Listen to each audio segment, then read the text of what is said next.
بسم اللہ والحمد للہ والصلاة والسلام علی رسول اللہ وعلی آلہ وصحبہ ومن والاه رب اشرح لی صدری ویسر لی امری واحلل عقدۃ من لسانی یفقہوا قولی اللہم انفعنا بما علمتنا وعلمنا ما ينفعنا وزدنا علما آمین یا رب العالمین۔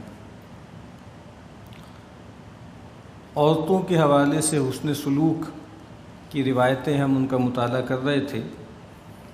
پچھلی مرتبہ ہم نے ایک روایت پڑھ لی تھی لیکن اس پہ بات نہیں ہو سکی تھی۔ سیدنا ابو ہریرہ رضی اللہ تعالی عنہ اس حدیث کے راوی ہیں، وہ فرماتے ہیں کہ اللہ کے رسول صلی اللہ علیہ وسلم نے فرمایا اکمل المؤمنین ایمانا احسنہم خلقا وخیارکم خیارکم لنسائہم۔ فرمایا کہ اہل ایمان میں ایمان کے اعتبار سے سب سے زیادہ کامل وہ ہیں جن کے اخلاق سب سے زیادہ خوبصورت ہیں، سب سے عمدہ ہیں، سب سے اچھے ہیں۔ اور فرمایا کہ تم میں کے بہترین لوگ وہ ہیں جو اپنی عورتوں کے ساتھ بہترین رویہ اختیار کرنے والے۔ پہلی بات جو فرمائی گئی کہ اہل ایمان میں ایمان کے اعتبار سے سب سے کامل لوگ وہ ہیں جن کے اخلاق سب سے عمدہ ہیں۔ اس سے یہ بات واضح ہو جاتی ہے کہ اگرچہ ایمان اپنی اصل میں، ایمان کی اصل کیا ہے کہ کچھ حقائق کو ماننا ہے، کچھ ایسے حقائق جن کو انسان دیکھ نہیں سکتا، جو اندیکھے ہیں، جو غیب میں ہیں، ان کی تصدیق کرنا۔ مثلا اللہ تعالیٰ کی ذات ہے، اسی طریقے سے فرشتے ہیں، آخرت کا دن ہے اور وحی ہے، ان تمام چیزوں کو ماننا، ان کی تصدیق کرنا۔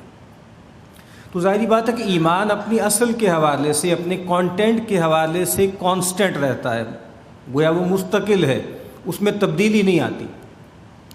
یعنی اللہ کے نبی صلی اللہ علیہ وسلم کے ایمان کے جو کانٹینٹس ہیں، صحابہ کرام کے ایمان کے کانٹینٹس بھی وہی ہیں۔ قرآن مجید نے کہا ہے نا کہ آمن الرسول بما انزل الیک من ربہ والمؤمنون، رسول ایمان لائے اس پر جو نازل کیا گیا ہے ان کے رب کی طرف سے، اور اہل ایمان بھی۔ اسی طریقے سے صحابہ کرام بھی انہی چیزوں کو مانتے ہیں، اللہ پر ایمان رکھتے ہیں، آخرت پر ایمان رکھتے ہیں، فرشتوں پر، کتابوں پر، نبیوں اور رسولوں پر۔ اور آج کا کوئی بھی مسلمان چاہے کتنا ہی بے عمل کیوں نہ ہو، اس کا جو ایمان ہے، اس کے جو آبجیکٹس ہیں وہ یکساں رہتے ہیں۔ اس لحاظ سے جن لوگوں نے یہ بات کہی کہ الایمان قول لا یزید ولا ینقص، کہ ایمان قول کا نام ہے، نہ یہ گھٹتا ہے نہ وہ بڑھتا ہے، تو اس لحاظ سے اصل ایمان کے اعتبار سے ایمان اپنی ماہیت میں قابل تجزیہ نہیں ہے، وہ جز نہیں ہو سکتا۔ لیکن ایمان اپنی حقیقت میں، ایمان اپنی کمال میں، ظاہری بات ہے کہ اس میں تفاوت پایا جاتا ہے۔ انبیاء کا جو ایمان تھا وہ ظاہری بات ہے اس کا بہت کچھ ایسا حصہ تھا کہ جو عین الیقین پر مشتمل تھا۔ اللہ تعالیٰ اپنے پیغمبروں کو، اپنے رسولوں کو بہت سے ایسے مشاہدات کرواتے ہیں جو غیر نبی کو نہیں کرواتے۔ سیدنا ابراہیم علیہ السلام کے بارے میں فرمایا کہ وَكَذَلِكَ نَرَىٰ إِبْرَاهِيمَ مَلَكُوتَ السَّمَاوَاتِ وَالْأَرْضِ، ہم نے ابراہیم علیہ السلام کو آسمان اور زمین کے ملکوت کا مشاہدہ کروایا۔ نبی اکرم صلی اللہ علیہ وسلم، ان کے لیے بہت سی ایسی چیزیں جو ہمارے لیے غیب ہیں، آپ کے لیے شہود تھی۔ معراج کا پورا واقعہ ہے، جنت جہنم ہے، اس کے مشاہدات ہیں، وہ آپ کو کروائے گئے۔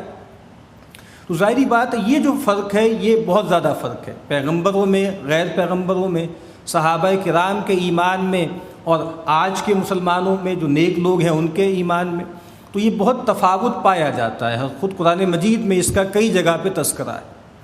وَيَزْدَادَ الَّذِينَ آمَنُوا ایمانا، اور بڑھا دیا اللہ تعالیٰ نے اہل ایمان کو ان کے ایمان میں۔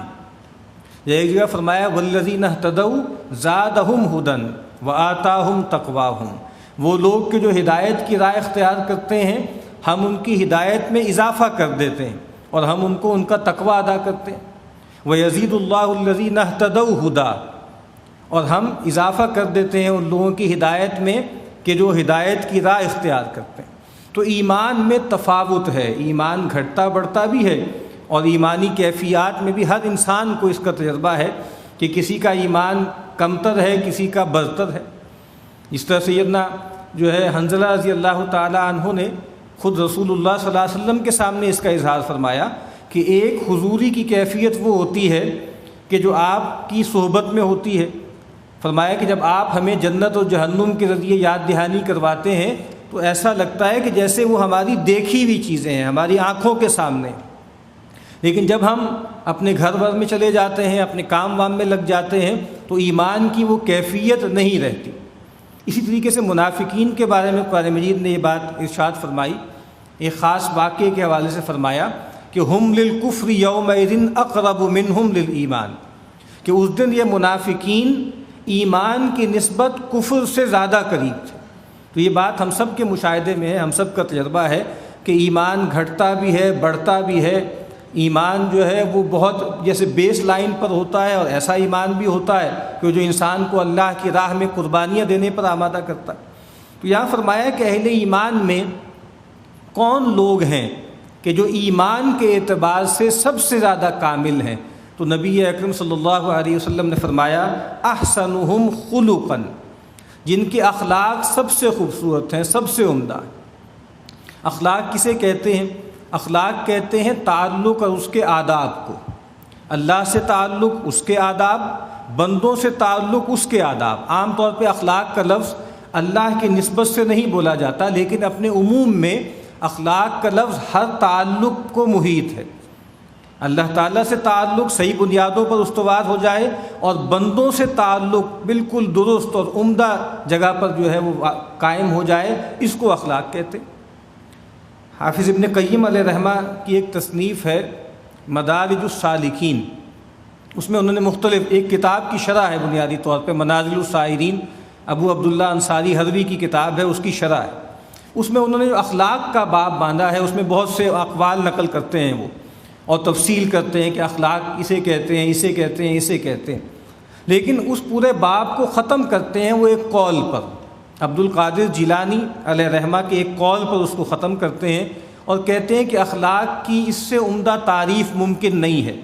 یہی بات غیر نبیوں نے، ہمارے اکابرین نے جو اخلاق کو ڈیفائن کرنے کی کوشش کی ہے، تو کہتے ہیں اس میں سب سے کامل تعریف یہ ہے۔ وہ تعریف کیا ہے جو خود نقل کیا حافظ ابن قیم علیہ رحمہ نے عبد القادر جیلانی علیہ رحمہ کے حوالے سے؟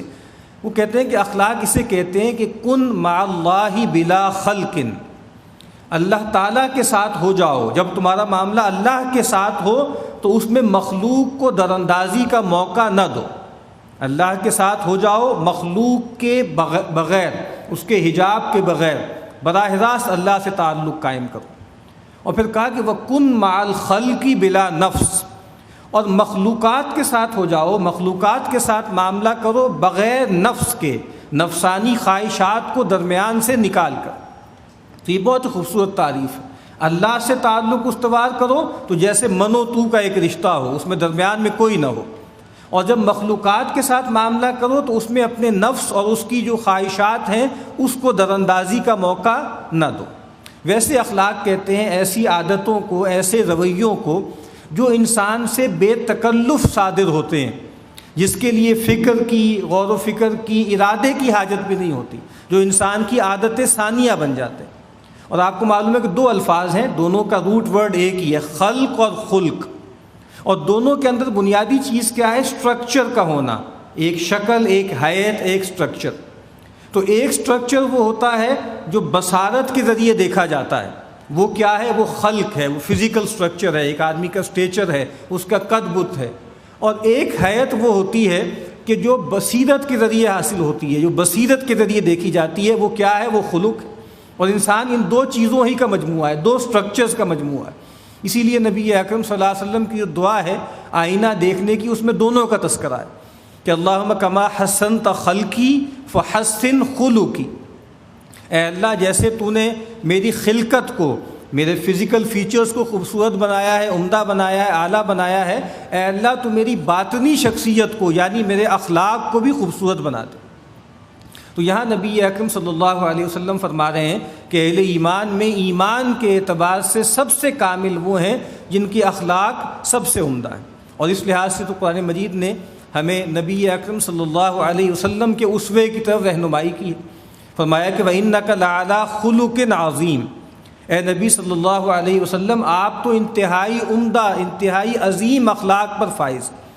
اور جب ام المومنین سیدتنا عائشہ رضی اللہ تعالی عنہا سے پوچھا گیا، کچھ تابعین نے پوچھا کہ آپ ہمیں رسول اللہ صلی اللہ علیہ وسلم کی کوئی سیرت بیان کیجیے، آپ کے شمائل بیان کیجیے، تو سیدہ نے پوچھا کیا تم قرآن نہیں پڑھتے؟ انہوں نے کہا کہ ہم قرآن تو پڑھتے ہیں، ہم آپ سے رسول اللہ کی سیرت کی بابت پوچھ رہے ہیں۔ تو سیدہ نے فرمایا کان خلقہ القرآن، کہ رسول اللہ صلی اللہ علیہ وسلم کے اخلاق قرآن ہی پر تو مبنی تھے۔ گویا وہ یہ کہہ رہی ہیں کہ نبی اکرم صلی اللہ علیہ وسلم سارے کے سارے اندر باہر سے قرآن کے بنے ہوئے تھے۔ جیسے ایک عمارت ہوتی ہے، عمارت میں اینٹیں لگتی ہیں، تو رسول اللہ صلی اللہ علیہ وسلم کی شخصیت مبارک اس کی ایک ایک اینٹ گویا قرآن کی بھٹی سے تیار ہو کر آئی۔ اور نبی اکرم صلی اللہ علیہ وسلم نے بارہا یہ بات فرمائی ہے، کہ یہاں پر بھی یہ بات فرمائی اور بہت سی جگہوں پر بھی فرمائی، کہ کہا کہ تم میں سے سب سے بہترین لوگ وہ ہیں کہ جن کے اخلاق سب سے عمدہ ہیں۔ اور فرمایا کہ قیامت کے دن بندہ مومن کے میزان میں کوئی چیز بھی اچھے اخلاق سے بڑھ کر بھاری نہیں ہوگی۔ اور فرمایا کہ بے شک کوئی مومن اپنے حسن خلق کے ذریعے وہ مرتبہ حاصل کر لیتا ہے جو مرتبہ ایک ایسے شخص کو حاصل ہوتا ہے جو صائم النہار ہے اور جو قائم اللیل ہے، جو ہر دن روزہ رکھتا ہے اور ہر رات اللہ کے سامنے قیام کرتا۔ تو یہاں نبی اکرم صلی اللہ علیہ وسلم فرما رہے ہیں کہ بے شک اہل ایمان میں ایمان کے اعتبار سے سب سے کامل لوگ وہ ہیں جن کی اخلاق سب سے زیادہ خوبصورت ہیں۔ اور پھر بہت عمدہ بات فرمائی کہ وَخِيَارُكُمْ خِيَارُكُمْ لِنِسَائِهِمْ، تم میں سب سے بہترین لوگ وہ ہیں جو اپنی عورتوں کے ساتھ سب سے بہترین۔ ایک دوسری روایت میں نبی اکرم صلی اللہ علیہ وسلم نے فرمایا خیرکم خیرکم لأہلی، تم میں بہترین لوگ وہ ہیں جو اپنے گھر والوں کے لیے سب سے بہترین ہیں، وَأَنَا خَيْرُكُمْ لِأَهْلِي، اور میں تم میں اپنے گھر والوں کے لیے سب سے بہترین ہوں۔ تو نبی اکرم صلی اللہ علیہ وسلم کو جو اسوہ حسنہ ہے، تو رسول اللہ صلی اللہ علیہ وسلم کا جو برتاؤ اپنی ازواج کے ساتھ تھا گویا وہ ایک کامل ترین نمونہ ہے ہمارے لیے۔ اور اس میں ایک بات گویا ہم پر واضح ہو جاتی ہے کہ کون آدمی اچھا ہے، کون آدمی برا ہے۔ ایک تو نبی اکرم صلی اللہ علیہ وسلم نے گھر سے باہر کے حوالے سے جو معیار بتایا وہ پڑوس کے حوالے سے بتایا، وہ پڑوسی کے حوالے سے بتایا، کیونکہ گھر کے باہر کا سب سے پہلا ادر میرا کون ہے؟ وہ پڑوسی ہے۔ تو رسول اللہ صلی اللہ علیہ وسلم نے فرمایا کہ تم اگر یہ جاننا چاہو کہ تم اچھے آدمی ہو یا برے آدمی ہو تو اس بات کو دیکھ لو کہ تمہارا پڑوسی تمہارے بارے میں کیا رائے رکھتا ہے۔ اگر تمہارے بارے میں اچھی رائے رکھتا ہے تو تم اچھے آدمی ہو، اور اگر بری رائے رکھتا ہے، تم سے جو ہے اذیت کا شکار ہے، تو تم برے آدمی ہو۔ اس سے بھی بڑھ کر سب سے بڑا گویا معیار کیا ہے انسان کی خیریت کا، انسان کے اچھے ہونے کا؟ وہ یہ ہے کہ گھر والوں کے ساتھ کیا رویہ اختیار کرتا ہے۔ اور نبی اکرم صلی اللہ علیہ وسلم، یہ بارہا وہ روایت یہاں بیان کی جا چکی ہے کہ رسول اللہ صلی اللہ علیہ وسلم کا جو سب سے پہلا وصف کسی غیر نبی نے بیان کیا ہے وہ سیدہ خدیجہ نے بیان کیا۔ جب وہ آپ گھبرائے ہوئے تشریف لائے تھے غار حرا سے، جو پہلا واقعہ ہوا نزول وحی کا، تو آپ نے کہا کہ زملونی زملونی لقد خشیت علی نفسی، مجھے اڑا دو، مجھے اڑا دو، مجھے اپنی جان کا ڈر ہے۔ تو وہاں سیدہ خدیجہ رضی اللہ تعالی عنہا نے جو فرمایا تھا وہ غیر معمولی تھا کہ اللہ آپ کو ضائع نہیں کرے گا، اللہ آپ کو رسوا نہیں کرے گا۔ آپ مہمان نوازی کرتے ہیں، آپ صلہ رحمی کرتے ہیں، آپ جو لوگ بوجھ نہیں اٹھا سکتے ان کا بوجھ اٹھاتے ہیں، جو اپنی کمائی نہیں کر سکتے ان کو کما کے دیتے ہیں، اور لوگوں کو حق کے رستے میں جو تکلیفیں آتی ہیں آپ اس کی مدد کرتے ہیں۔ تو یہ کون کہہ رہی ہیں؟ وہ زوجہ کہہ رہی ہیں جن کے ساتھ نبی اکرم صلی اللہ علیہ وسلم کا جو تعلق ہے وہ 15 سال کا تعلق ہے۔ 25 برس کی عمر میں نبی اکرم صلی اللہ علیہ وسلم جو ہے آپ کا نکاح سیدہ خدیجہ سے ہوا، اور 40 سال کی عمر میں آپ پہ نزول وحی کا آغاز ہوا۔ تو 15 سال کا ساتھ ہے، اور کون گواہی دے رہی ہے؟ سیدہ خدیجہ رضی اللہ تعالیٰ عنہ۔ اور وہ جو پہلے میں نے روایت نقل کی وہ کس کی ہے؟ وہ سیدہ عائشہ کی ہے رضی اللہ تعالیٰ عنہ۔ سیدہ خدیجہ رضی اللہ تعالیٰ عنہ کی وفات کے بعد، مدینہ آنے کے بعد نبی اکرم صلی اللہ علیہ وسلم نے جو متعدد نکاح کیے ہیں، تو ہمیں معلوم ہے کہ سیدہ خدیجہ کے بعد سب سے گہرا تعلق رسول اللہ صلی اللہ علیہ وسلم کا سیدہ عائشہ رضی اللہ تعالیٰ عنہ سے تھا۔ ان کی گواہی ابھی میں نے نقل کر دی کہ انہوں نے کہا کہ رسول اللہ صلی اللہ علیہ وسلم تو گویا قرآن کے بنے ہوئے تھے، تو گویا یہ سب سے بڑی گواہی ہے۔ تو یہاں پر بھی نبی اکرم صلی اللہ علیہ وسلم یہ فرما رہے ہیں کہ تم میں سے بہترین لوگ کون ہیں جو اپنی عورتوں کے لیے، اور بہت متعین کر لیں تو اپنی بیویوں کے لیے، اور عورتوں میں سب شامل ہے، ماں بھی ہے، ماں بھی چونکہ کمزور ہوتی ہے، اس وجہ سے اس کے ساتھ حسن سلوک کی تلقین زیادہ ہے، 3 مرتبہ آپ نے فرمایا۔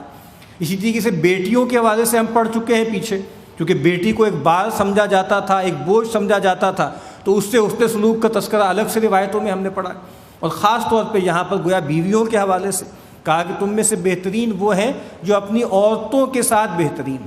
اور اس لحاظ سے بھی یہ بات بہت اہم ہے کہ گھر کا معاملہ ایسا ہوتا ہے کہ جو عام طور پر کورٹ کچہری کا موضوع نہیں ہوتا، وہاں پر بہت سے ایسے معاملات ہوتے ہیں، اور بیوی چونکہ زیر دست بھی ہوتی ہے اور شوہر کی جو ہے سپریمیسی کے نیچے ہوتی ہے، تو شوہر اس پر بہت کچھ زیادتی کر سکتا ہے۔ اسی لیے ہم دیکھتے ہیں کہ قرآن مجید میں جہاں پر بھی آئلی زندگی کے احکامات بیان ہوتے ہیں، وہاں بار بار تقویٰ پر بہت زور دیا جاتا ہے کہ وہاں جو چیز انسان کو سیدھا رکھ سکتی ہے وہ اللہ کا خوف ہے۔ تو اسی طریقے سے انسان کا رویہ گھر والوں کے ساتھ کیا ہے، اور یہ ہم دیکھتے ہیں ایسے بہت سے کردار ہمارے ارد گرد ہیں جو گھر سے باہر نکلتے ہی ان کے چہرے پہ مسکراہٹ آ جاتی ہے، بہت ہی لگتا ہے کہ خادم خلق ہیں اور بہت ہی مجلسی ہیں اور بہت ہی جو ہے خوش گپیاں کرنے والے ہیں، لیکن گھر آتے ہی لگتا ہے کہ جیسے ایک اور شخصیت ہمارے سامنے تیوری چڑھ جاتی ہے، اور جیسے ایک خاص طرح کا کبر جو ہے وہ پیدا ہو جاتا ہے۔ تو نبی اکرم صلی اللہ علیہ وسلم یہ فرما رہے ہیں کہ انسان کے اچھے یا برے ہونے کا معیار کیا ہے، کہ وہ اپنی ماں کے ساتھ کیسا ہے، وہ اپنی بیٹی کے ساتھ کیسا ہے، وہ اپنی بیوی کے ساتھ کیسا ہے۔